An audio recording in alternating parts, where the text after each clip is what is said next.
నమస్కారం. నమస్తే అండి. సో అర్జెంట్ అమౌంట్ అంటే మనకి అత్యవసరంగా ఫీజుల విషయం ఆల్ ఆఫ్ సడన్ గా ఫోన్లు వస్తూ ఉంటాయి. అర్జెంట్ గా ఫీజు కట్టాలి, మన బ్యాంక్ లో బ్యాలెన్స్ ఉండదు.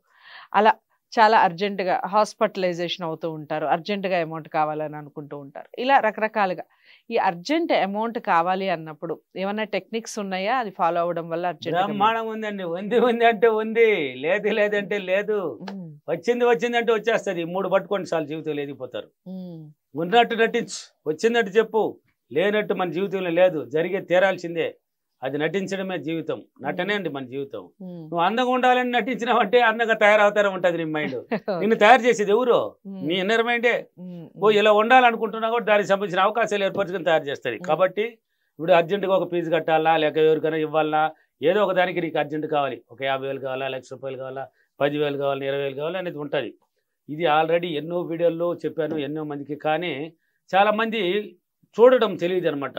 యూట్యూబ్ ఛానల్ వాళ్ళు ఏదో చూసుకుంటూ బారు వచ్చిందని చూస్తారు, ఎలా పోయి చూడాలని కూడా తెలియదు. తెలిసిన వాళ్ళ దగ్గర ఇస్తే చూపిస్తారు, లైక్ కొట్టి షేర్ సబ్స్క్రైబ్ చేస్తే ప్రతి వీడియో వాళ్ళకే వస్తుంది.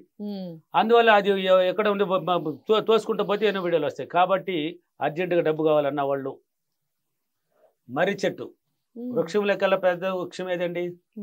మర్రి. అమ్మ మన తల్లి, ఆ తల్లి దగ్గరికి వెళ్ళాలి. ప్రతిరోజు వెళ్ళాలి, ఒక 3 రోజులు వెళ్ళాలి. ఎన్ని రోజులు వెళ్ళాలి? 3 రోజులు వెళ్ళాలి. ఎవరితో మాట్లాడుకుంటే వీలైనంత వరకు పోయేదానికి ట్రై చేయండి. మీరు పోతున్న కోరిక మీద మాత్రం దృష్టి ఉండాలి. పోతా వీడు అక్క వచ్చినాడా, శనాయన వచ్చినాడా, వాడితే వీడితో 2 గొడవలు పెట్టుకొని పనికిరాని మాటలంతా మాట్లాడేసి నువ్వు బాడు చేసి ఏమొస్తుంది? అందుకే చెప్పాను, మాట మైండ్ ఆలోచన విధానమే, నీ ఆలోచనే డబ్బు, నీ ప్రవర్తనే డబ్బు, నీ మాటే డబ్బు అన్నది ఇదే. ఆ మైండ్ని మొత్తాన్ని డబ్బులోకి దించాలి మనం. నిద్రలేయండి, ఎవరితో వీలైనంత వరకు మాట్లాడుకుంటే. సార్ నిద్రలేయమన్నారు, 4 గంటలకు వెళ్ళాలన్నా 6 గంటలకు వెళ్ళాలన్నా టైమింగ్స్ అడుగుతారు. పొద్దు తెల్లారిన తర్వాత కూడా పోండి, కానీ ఎవరితో మాట్లాడుకుంటూ పోండి వీలైనంత వరకు. పోండి, మర్రి చెట్టు దగ్గరికి పోండి. పోయేటప్పుడే చీమలకు ఆహారం తీసుకెళ్ళండి.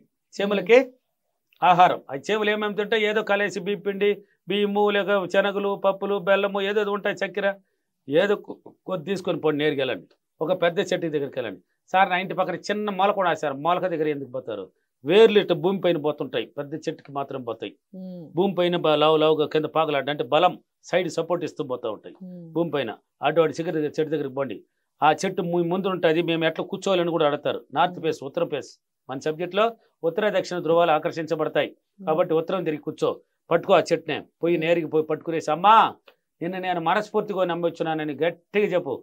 సార్ పక్కన మనుషులు ఉంటారు సార్, ఏమని అనుకుంటారేమో సార్, వాడు ఎలా అనుకుంటాడు, వీడు ఎలా అనుకుంటాడు, వాడు ఏమనుకుంటాడు అంటే మనం ఇక్కడే ఉంటాం, ఇక్కడే ఉంటామండి. ఎవరేమనుకుంటాడు ఐ డోంట్ కేర్. మనకి ఎవడేమనుకున్నా అవి లేదు. మనం ఎదగాలన్నప్పుడు వాడు ఏమనుకుంటే మనకెందుకు? అంతే కదా. ఇప్పుడు నన్ను పిచ్చోడు అన్నారు, ఒకప్పట్లో మెంటలోడు అన్నారు, లూస్ అన్నారు.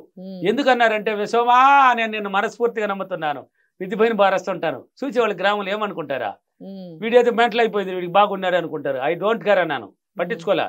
ఇప్పుడు నన్ను మంత్రం కూడా అంటారు, డబ్బు మంత్రం విశ్వం మంత్రం ఉంది కదా, వాళ్ళ అని మంత్రం వేరే మంత్రం. కాబట్టి ఆ మర్రి చెట్టు దగ్గరికి వెళ్ళండి, వెళ్ళి గట్టిగా చెప్పండి, ఎవరిని పట్టించుకోకండి, మిమ్మల్ని మాత్రం పట్టించుకోండి. నేను మనస్ఫూర్తిగా నమ్ముచున్నాను, నా కోరిక నెరవేర్చమ్మా అని గట్టిగా చెప్పేసి ఉత్తరం నీ ఫేస్ పెట్టి ఆ వేర్లను గట్టిగా చేతిలో పెట్టుకొని ధ్యానంలో దిగు. అట్టే కళ్ళు మూసేయి, కూర్చునేసి నువ్వు ఏదైతే అనుకొని పోయినావో అది జరిగినట్టు, నీకు ఇచ్చేసినట్టు, నీకు వచ్చేసినట్టు, ఆ కోరిక నెరవేరిపోయినట్టు. ఎంతసేపు అంతా టైం కూడా వద్దు నీకు, అక్కడ టైంతో కూడా పని లేదు. మర్రి చెట్టు వేరుని పట్టుకో. ఎస్, ఆ వేరు కింద పీగిల భూమి పైన పోతుంటుంది, దాన్ని పట్టుకునేసి కళ్ళు మూసుకొని ధ్యానంలో ఊహించు. ఆ డబ్బు ఇచ్చేసినట్టు, నీకు వచ్చేసినట్టు, ఆ కోరిక నువ్వు ఏదైతే ఫీజు కట్టాలన్నా, లేక ఎవరికి ఇవ్వాలన్నా, లేక నువ్వు ఏదో కొనడానికి అనుకున్నావా వచ్చేసినట్టు డ్రీమ్ పట్టించేసి అక్కడ లేచి మళ్ళీ హ్యాపీగా ఒక భూదేవికి ఒక నమస్కరించుకొని, అమ్మకి నమస్కరించేసి చెట్టు చుట్టూ ఆ చీమలకి ఎత్తిపోయిన ఆహారాన్ని చల్లేసి వచ్చి, అక్కడ చీమలు ఉన్నాయా నీకొద్దు, చీమలు నువ్వు ఇంటి ముందు కూడా టేస్ట్ చూడు, కొంచెంసేపటికి వచ్చేస్తాయి. విశ్వశక్తితో కనెక్ట్, జీవరాశులు జంతువులు అన్నాయి. అది ఆటోమేటిక్గా అక్కడ ఉంది ఆహారం పోరని దాని మైండ్ ద్వారా తెలుసు. వచ్చి వచ్చాయి, నేరుగా వచ్చేసి నీ పని నువ్వు చేసుకో. ఇలా 3 రోజులు చేయాలి. సార్ 2 రోజులు చేసినాను సార్, 3వ రోజు ఇబ్బంది అయింది సార్ అన్నామంటే జరగదు. 3 రోజులు చేయాల్సిందే. 3 రోజులు ఇలాగానే చేసినామంటే ఖచ్చితంగా నెరవేరుతుంది. ఫీడ్బ్యాక్లను చూడొచ్చు.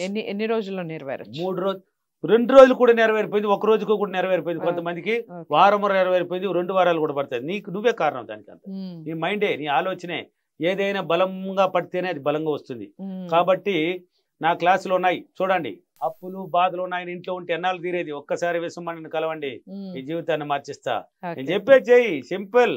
నా జీవితం మారింది, ఎంతో మంది జీవితం మార్చిన గొప్ప వ్యక్తిని అవుతుంది. కాబట్టి ఇలా పాటించండి, ఇలా నీ కోరిక సింపుల్ గా నెరవేరిపోతుంది. నేను చాలా సులభంగా, సంతోషంగా, ఆనందంగా ప్రకృతి దగ్గర పోయి నేను చాలా సులభంగా టెక్నిక్ పాటించి నేను అనుకున్న డబ్బుని చాలా సులభంగా పొందినందుకు డబ్బులకి, విశ్వానికి చాలా చాలా కృతజ్ఞతలు. Thank you. Thank you money. Okay.